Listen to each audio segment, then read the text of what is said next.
Morning students. आज हम पढ़ेंगे धन के लिए युद्ध, अर्थात जो नए राजा है वो धन के लिए भी किस तरीके से युद्ध करते थे। तो आपने ये गौर किया होगा कि इसमें से प्रत्येक शासक राजवंश का आधार कोई क्षेत्र विशेष था, यानी कि अलग अलग क्षेत्र में अलग अलग राजवंश थे। जैसे दक्षिण भारत के राजवंश अलग थे और उत्तर भारत के राजवंश अलग थे। वे दूसरे क्षेत्रों पर भी नियंत्रण करने का प्रयास करते थे। राजा क्या करते हैं, अपने साम्राज्य का विस्तार करने के लिए चेष्टा रखते हैं। राजा हमेशा यही चाहता है कि उसका जो साम्राज्य है उसका विस्तार होना चाहिए, अर्थात वो दूसरी जगह पर भी अधिकार करना चाहते थे। एक विशेष रूप से वांछनीय क्षेत्र था गंगा घाटी में कन्नौज नगर।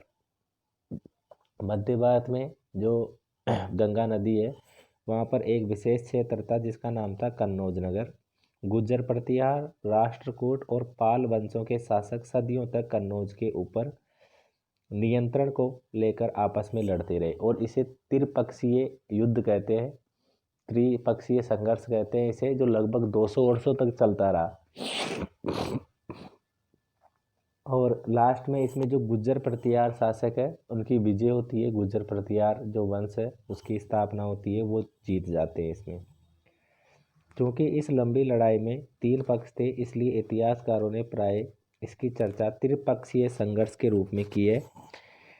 जैसा कि हम देखेंगे कि शासकों ने बड़े मंदिरों का निर्माण करवाकर भी अपनी सत्ता और संसाधनों का प्रदर्शन करने का प्रयास किया।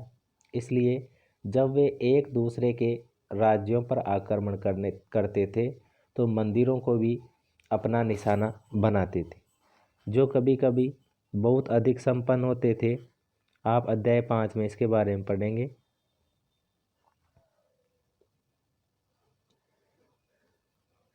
अफगानिस्तान के गजनी सुल्तान महमूद ऐसे शासकों में से सबसे प्रसिद्ध है। उसने 997 से 1030 तक शासन किया और अपने नियंत्रण का विस्तार मध्य एशिया के भागों, ईरान और उपमहाद्वीप के उत्तर पश्चिमी हिस्से तक किया। अर्थात जो सुल्तान महमूद है उसका जो शासन है वो हमारे भारत तक रहा। वह लगभग हर साल उपमहाद्वीप पर हमला करता था। उसका निशाना थे संपन्न मंदिर, जिनमें से गुजरात का सोमनाथ का मंदिर भी शामिल है। अर्थात जो महमूद गजनवी है उसने गुजरात के सोमनाथ मंदिर पर भी आक्रमण किया था और यहाँ की जो मूर्तियाँ वगैरह उनको तोड़ दिया और जो धन था उसको वो यहाँ से ले गया। महमूद जो धन उठा ले गया था उसका बहुत बड़ा हिस्सा गजनी के एक वैभवशाली राजधानी के रूप के निर्माण में खर्च हुआ और इसने जो धन लूटा था उसको उसने वो गजनी प्रदेश ले गया और वहाँ पर उसने उसको मंदिर बनाने या फिर मस्जिदें बनाने और जो नगरीय जो क्षेत्र है उसके लिए इसका एक तरीके से उपयोग किया। सुल्तान महमूद अपने द्वारा जीते गए लोगों के बारे में भी कई बातें जानता था और वो चाहता था कि उसने अल बेरूनी नामक एक विद्वान को इस उपमहाद्वीप का लेखा जोखा लिखने का काम सौंपा। अल बेरूनी है जिसने जो गजनी के साथ था, तो उसने क्या किया कि उसको ये काम सौंपा कि वो जो उपमहाद्वीप है उसके बारे में लिखे। अरबी में लिखी गई उसकी किताब है किताब अल हिंद, आज भी इतिहासकारों के लिए एक महत्वपूर्ण स्रोत है। अर्थात जो अल बेरूनी के द्वारा लिखी गई किताब अल हिंद है उसके द्वारा जो इतिहासकार है वो जो इनका जो शासन है या इन्होंने किस तरीके से परिवर्तन किए उनके बारे में जानते हैं। अल बेरूनी ने इसे तैयार करने के लिए संस्कृत के विद्वानों से परामर्श लिया। युद्ध करने वाले दूसरे राजाओं में चहमान, जिसे आजकल हम चौहान वंश बोलते हैं ना, तो चहमान भी थे जो बाद में चौहान के नाम से या चौहान के रूप में जाने लगे। वे दिल्ली और अजमेर के आसपास के क्षेत्र पर शासन करते थे। उन्होंने पश्चिम और पूर्व की ओर अपने नियंत्रण क्षेत्र का विस्तार करना चाहा, जहां उन्हें गुजरात के चालुक्यों और पश्चिम उत्तर प्रदेश के गढ़वालों से टक्कर लेनी पड़ी। वो अपना साम्राज्य विस्तार करना चाहते थे, तो जो आसपास के जो राजा थे उनसे उन्होंने संघर्ष किया और उनको संघर्ष करना भी पड़ा।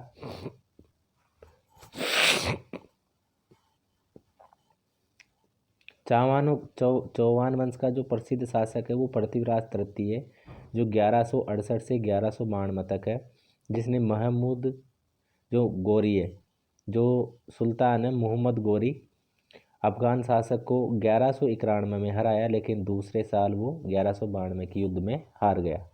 जो पहला युद्ध है ना 1192 का, 1191 का युद्ध है, इसे तो कहते हैं तराइन का प्रथम युद्ध। इसमें पृथ्वीराज जो चौहान है तृतीय वो जीत गया और मोहम्मद गोरी हार गया। फिर दोबारा लड़ाई हुई 1192 में, जिसे तराइन का दूसरा युद्ध कहते हैं, और तराइन के दूसरे युद्ध में मोहम्मद गोरी जीत गया।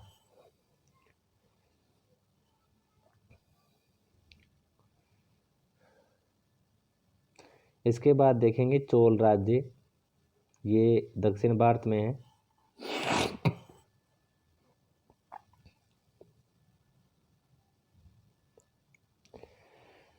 उरेयूर से तवांजूर तक, अर्थात ये जो इनका जो शासन है यहाँ तक है। चोल वंश सत्ता में कैसे आया? कावेरी डेल्टा में मुट्टरियार नाम से प्रसिद्ध एक छोटे से मुखिया परिवार की सत्ता थी। वे कांचीपुरम के पल्लव राजाओं के महंत थे, अर्थात जो पल्लव वंश है उसके ये महंत होते थे। उरियार के चोल वंशीय शासक प्राचीन मुखिया परिवार के विजयपाल ने 9वीं सदी के मध्य मुट्टरियार को हराकर इस डेल्टा पर कब्जा जमाया। उसने वहां तवांजूर शहर और निशुंभ सुदिनी देवी का मंदिर बनवाया। विजयपाल के उत्तराधिकारियों ने पड़ोसी इलाकों को जीता और उसका राज्य अपने क्षेत्रफल तथा शक्ति दोनों रूपों में बढ़ता गया। अर्थात जो विजयपाल है उसके जो उत्तराधिकारी है उन्होंने भी जो अपना शासन है उसको बढ़ाया है। दक्षिण और उत्तर के पांडे और पल्लव के इलाके इस राज्य का हिस्सा बना लिए गए।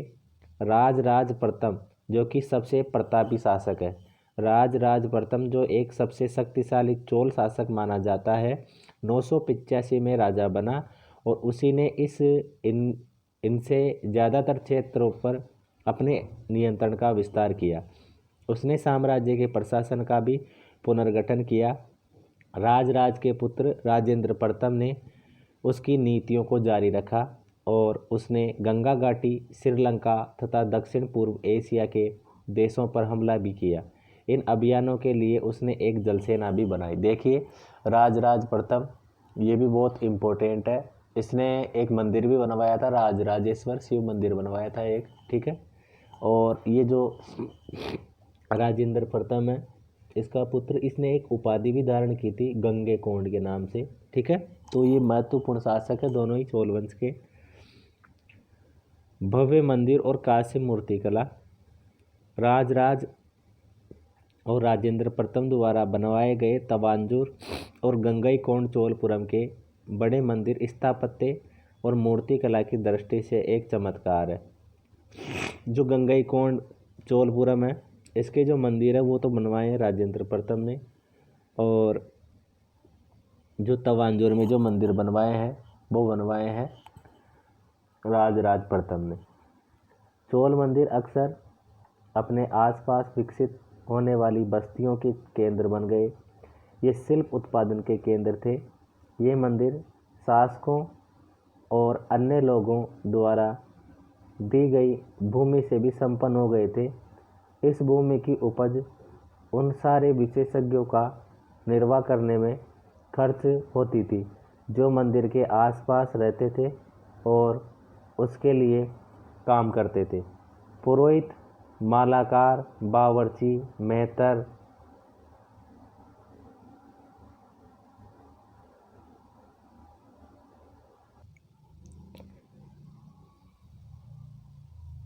संगीतकार, नर्तक इत्यादि, अर्थात ये जो मंदिर थे उनसे ही लोग जुड़े हुए थे। दूसरे शब्दों में मंदिर सिर्फ पूजा आराधना के स्थान नहीं थे, वे आर्थिक, सामाजिक, सांस्कृतिक जीवन के केंद्र भी थे। मंदिर के साथ जुड़े हुए शिल्पों में सबसे विशिष्ट था कांस्य प्रतिमाएं, अर्थात जो कांस्य की जो मूर्तियां बनाई जाती थी वो सबसे इम्पोर्टेंट थी। चोल कांस्य प्रतिमाएं संसार की सबसे उत्कृष्ट कांस्य प्रतिमाओं में गिनी जाती है, अर्थात जो चोल राजवंश की जो कांस्य की मूर्तियां थी वो संसार में सबसे इम्पोर्टेंट या सबसे उत्कृष्ट मानी जाती है। ज़्यादातर प्रतिमाएं तो देवी देवताओं की होती थी, लेकिन कुछ प्रतिमाएं भक्तों की भी बनाई गई थी। ये देखिए, ये मूर्ति है। ऐसी मूर्तियां बनाई जाती थी। कृषि और सिंचाई, जो कृषि और सिंचाई है वो हम कल की क्लास में पढ़ेंगे, ठीक है।